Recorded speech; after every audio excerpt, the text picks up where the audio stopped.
ایک واقعہ نماز کے اوپر آپ کو سنانا چاہتا ہوں، ایک انصاری صحابی کا واقعہ ہے۔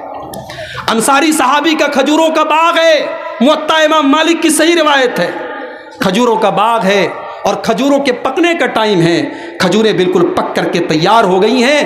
انصاری صحابی اپنی کھجوروں کو دیکھ رہے ہیں، اتنے میں نماز کا ٹائم ہو جاتا ہے۔ مسجد میں آتے ہیں، وضو بناتے ہیں، وضو بنانے کے بعد نماز شروع کرتے ہیں۔ نماز جب پڑھنے لگتے ہیں تو بار بار ان کی کھجوروں کا باغ ان کی آنکھوں کے سامنے آ رہا ہے، بار بار ان کی کھجوریں یاد آ رہی ہیں۔ وہ نماز میں بھول جاتے کہ میں نے 3 رکعت پڑھی کہ 4 رکعت پڑھی، وہ نماز کی رکعتیں بھول جاتے ہیں۔ بہرحال جب نماز ختم کر لیتے ہیں، گھر آتے ہیں، پھر اپنے کھجوروں کے باغ کو دیکھتے ہیں، کہتے ہیں ان ھذا الہانی عن ذکر اللہ، میرے کھجوروں کے باغ نے مجھے اللہ کے ذکر سے آج غافل کر دیا، آج مجھے نماز سے غافل کر دیا، آج اس کھجوروں کے باغ کی وجہ سے میں اپنی نماز کے اندر بھول گیا۔ وہ عثمان غنی کے پاس آتے ہیں اور کہتے ہیں امیر المومنین عثمان غنی، آج میرے کھجوروں کے باغیچے کی وجہ سے میری نماز متاثر ہو گئی اور میں نماز کی رکعتیں بھول گیا۔ اے عثمان غنی، میں آپ کو گواہ بنا کر کے کہتا ہوں، میں اپنا وہ کھجوروں کا باغ اللہ کی راہ میں صدقہ کر رہا ہوں، کیونکہ جو مال مجھے اللہ کے ذکر سے غافل کر دے وہ مال میں اپنے پاس رکھنا نہیں چاہتا۔ میرے بھائیوں، نماز کی پابندی کیجیے۔ رات کو 2-2 بجے تک موبائل دیکھنا بند کر دو میرے نوجوان ساتھیوں، اس لیے کہ کوئی گارنٹی نہیں ہے کہ آپ کی موت 60 سال کی عمر میں ہوگی۔ کورونا نے ہم کو سکھا دیا ہے موت کبھی بھی آ سکتی ہے، اور اللہ نہ کرے اگر موت اس حال میں آ گئی کہ ہم موبائل دیکھ رہے تھے، موت اس حال میں آ گئی ہم گندا کام کر رہے تھے، تو کل قیامت کے دن جب ہم اٹھیں گے میدان محشر میں تو وہ گندا کام کرتے ہوئے ہم اٹھیں گے، موبائل دیکھتے ہوئے اٹھیں گے، گندی تصویریں دیکھتے ہوئے اٹھیں گے، اور کسی غیر محرم سے باتیں کرتے ہوئے اٹھیں گے۔ اس لیے کہ اللہ کے نبی نے فرمایا یحشر العبد یبعث العبد علی ما مات علیہ، بندہ اسی حال میں اٹھایا جائے گا جس حال میں بندے کی موت ہوئی تھی۔ اگر آپ نماز پڑھتے ہوئے موت آئے گی تو انشاءاللہ کل قیامت کے دن نماز پڑھتے ہوئے اٹھیں گے، اور گناہ کا کام کرتے ہوئے اگر موت آئی تھی تو گناہ کا کام کرتے ہوئے آپ اٹھیں گے۔ 4 چیزیں ہو گئی، آخری چیز بیان کر کے بات ختم کروں گا۔ ایمان والوں کی 5ویں پہچان وَمِمَّا رَزَقْنَاهُمْ يُنْفِقُونَ، اور ہم نے جو روزی دی ہے اس میں سے خرچ کرتے ہیں۔ اب خرچ کرنے میں 2 طریقے کا خرچ کرنا ہو گیا، ایک ہے زکوٰۃ جو فرض ہے۔ اگر آپ کے پاس 595 گرام چاندی ہے یا 595 گرام چاندی کے برابر کیش رقم ہے، یا 595 گرام چاندی کی جو مالیت ہے اس سے زیادہ آپ کے پاس پیسہ ہے، تو آپ کے اوپر زکوٰۃ فرض ہے۔ یا اگر آپ کے گھر میں سونے کا زیور ہے جو 85 گرام سے زیادہ ہے یا 85 گرام ہے، تو میرے بھائیوں آپ کے اوپر زکوٰۃ فرض ہے، اور وہ زکوٰۃ آپ کو ہر سال اپنے مال کا 2.5% آپ کو نکالنا ہے۔ 100 روپے میں 2.5 روپیہ آپ کو نکالنا ہے۔ اگر آپ زکوٰۃ نہیں نکالتے تو انجام کیا ہوگا؟ آئیے سورہ توبہ کی ایک آیت کی روشنی میں دیکھتے ہیں زکوٰۃ نہ نکالنے والوں کا انجام کیا ہوگا۔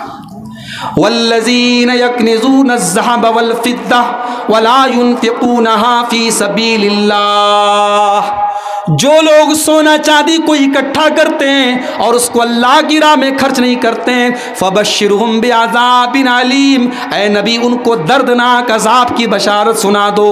یوم یحمى علیہا فی نار جہنم فتکوی بہا جباہہم وجنوبہم وظہورہم، کل قیامت کے دن ان کے سونے چاندی کے زیوروں کو، ان کے روپیے پیسوں کو، ان کے دھن دولت کو اللہ تعالیٰ آگ میں تپائے گا، اور پھر اس کے ذریعے ان کی پیشانی کو داغا جائے گا، ان کے پہلوؤں کو داغا جائے گا، ان کی پیٹھ کو داغا جائے گا۔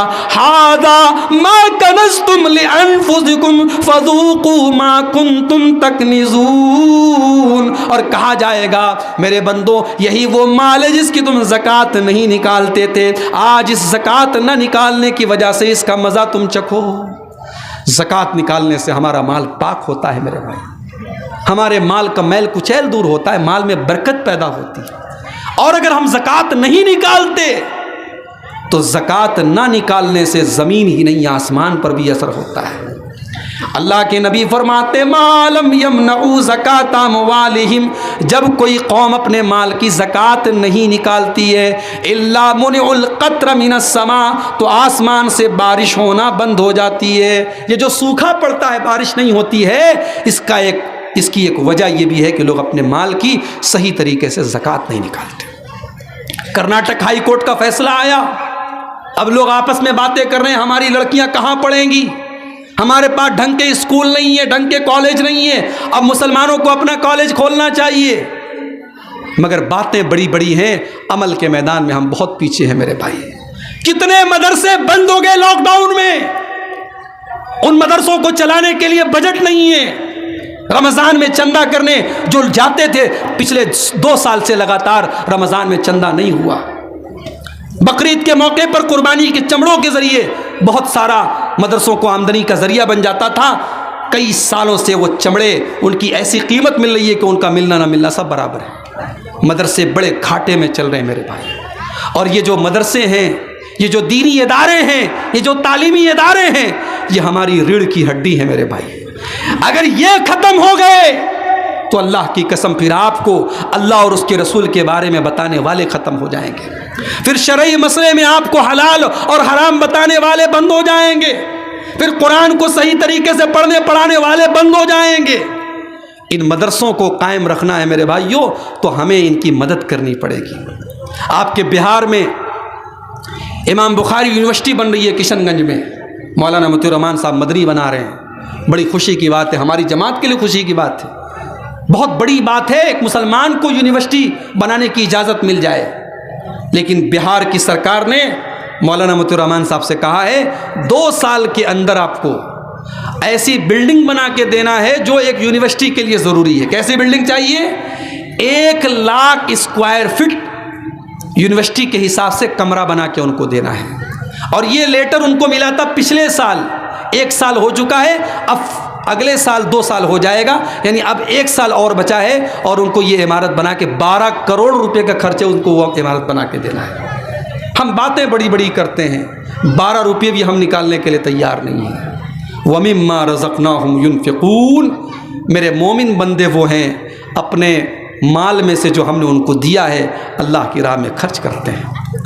اللہ کے نبی تقریر کرتے تھے عورتوں کے درمیان، صدقہ کے اوپر ابھارتے تھے۔ حدیث کے الفاظ ہیں، عورتیں اپنے کانوں کی بالیاں نکال کے دے دیتی تھی، جذبہ تھا میرے بھائی۔ غزوہ تبوک کے موقع پر اللہ کے نبی نے صحابہ کے درمیان اعلان کیا کہ مسلمانوں، اس جنگ کے لیے ہمارے پاس سامان نہیں ہے، ہمارے پاس سواری نہیں ہے، تم تعاون کرو۔ صحابہ بیچارے رات میں لکڑی کا گٹھر اپنی بوجھ پیٹ پر لاتے تھے، اوور ٹائم کام کرتے تھے، نائٹ شفٹ میں کام کرتے تھے جو غریب صحابہ تھے، اور وہ بیچارے 1 مٹھی آدھا مٹھی جو لاتے تھے اللہ کے نبی کے پاس کہ اے اللہ کے نبی، میں غریب آدمی ہوں، میں مزدور آدمی ہوں، میرے پاس اور کچھ نہیں ہے، یہ لایا ہوں آپ کے پاس، اس کو لے لیجیے۔ حضرت ابو بکر صدیق رضی اللہ تعالیٰ نے اپنے گھر کا پورا مال لے کے چلے آئے، حضرت عمر آدھا مال لے کے چلے آئے۔ جذبہ تھا میرے بھائی۔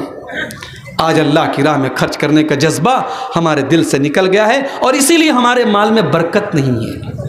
اللہ کے نبی کہتے ہیں کہ جب بندہ صبح کرتا ہے تو 2 فرشتے ہوتے ہیں، ایک دعا کرتا ہے، ایک بد دعا کرتا ہے۔ ایک فرشتہ ہمارے لیے دعا کرتا ہے، جب اللہ کی راہ میں ہم صدقہ کرتے ہیں، خیرات کرتے ہیں، تو بندہ کہتا ہے، فرشتہ کہتا ہے اللہم آت منفقا خلفا، اے اللہ جو تیری راہ میں خرچ کر رہا ہے تو اس کو اور عطا فرما۔ اور جو بندہ کنجوسی کرتا ہے، بخیلی کرتا ہے، اللہ کی راہ میں نہیں دیتا ہے، تو فرشتہ کہتا ہے اللہم آت ممسکا تلفا، اے اللہ جو بخیلی کر رہا ہے، کنجوسی کر رہا ہے، تو اس کے مال کو برباد کر دے۔ تو یہ 5ویں صفت ہے وَمِمَّا رَزَقْنَاهُمْ يُنْفِقُونَ، کہ میرے مومن بندے وہ ہیں جو ہمارے دیے ہوئے رزق میں سے اللہ کی راہ میں خرچ کرتے ہیں۔ اب یہ 5 کوالٹی اگر ہمارے اندر پیدا ہو جائے تو ہمیں کیا ملے گا؟ اللہ نے فرمایا اولئک هم المؤمنون حقا، حقیقت میں یہی لوگ مومن ہیں، لہم درجات عند ربہم، ان کے رب کے پاس ان کو درجے ملیں گے، ومغفرۃ، اور مغفرت ملے گی۔ اللہ کی مغفرت سے بڑی کوئی چیز نہیں ہے میرے بھائی۔ رمضان کی طاق راتوں میں بھی ہم اللہ سے کیا دعا کرتے ہیں؟ اللہم انکا عفو تحب العفو فاعف عنی، پروردگار تو معاف کرنے والا ہے، معافی کو پسند کرتا ہے، مجھے معاف کر دے۔ اللہ کی مغفرت مل جائے، اس سے بڑی کوئی چیز نہیں ہے۔ اگر یہ 5 کوالٹی ہمارے اندر پیدا ہو جائے، اللہ ہمیں معاف کر دے گا، وَرِزْقٌ کریم، اور اللہ ہمیں جنت عطا فرمائے گا۔ آئیے ہم اللہ سے دعا کریں۔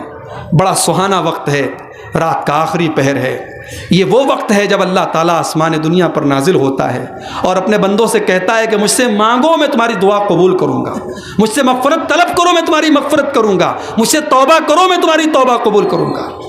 آئیے اللہ سے دعا کریں، پروردگار یہ جو 5 صفتیں تو نے بیان کی ہیں، اے اللہ یہ 5 صفتیں ہمیں اپنے اندر پیدا کرنے کی توفیق عطا فرما۔ اے اللہ تو ہمیں ہمارے دلوں میں اپنا ڈر پیدا فرما، ہمارے دلوں میں ایمان پیدا فرما۔ پروردگار تو ہمیں اپنی ذات پر توکل کرنے کی، بھروسہ کرنے کی توفیق عطا فرما۔ یہ جامعہ فاطمۃ الزہرا جس کے تعمیر اور ترقی اور جس کے ترقی کے لیے آج کا یہ پروگرام ہوا، اللہ اس ادارے کو بھی دن دونی رات چوگنی ترقی عطا فرمائے، اور جو ہماری بہنیں بیٹیاں ہماری قوم کی اس ادارے میں پڑھ رہی ہیں، اللہ ان کو عالمہ بنائے، داعیہ بنائے، سماج کی خدمت کرنے والا بنائے۔ اللہ تعالی ہمیں کہنے اور سننے سے زیادہ عمل کی توفیق عطا فرمائے۔ اللہ ان طاقتوں کو ناکام کر دے جو ہمارے ملک کا ماحول خراب کرنا چاہتی ہیں۔ اللہ اس ملک کے تمام لوگوں کو مل جل کر کے رہنے کی توفیق عطا فرمائے۔ اللہ ہمارے ملک کو ترقی عطا فرمائے۔ اللہ ہمیں ہر بلا ہر وبا سے محفوظ رکھے۔ جو ہم میں بیمار ہیں اللہ ان کو شفائے کامل عاجل عطا فرمائے۔ جو روزی روٹی سے پریشان ہیں، کاروبار سے پریشان ہیں، اللہ ان کے کاروبار میں برکت نصیب فرمائے۔ اللہ رب العالمین ہمیں جب تک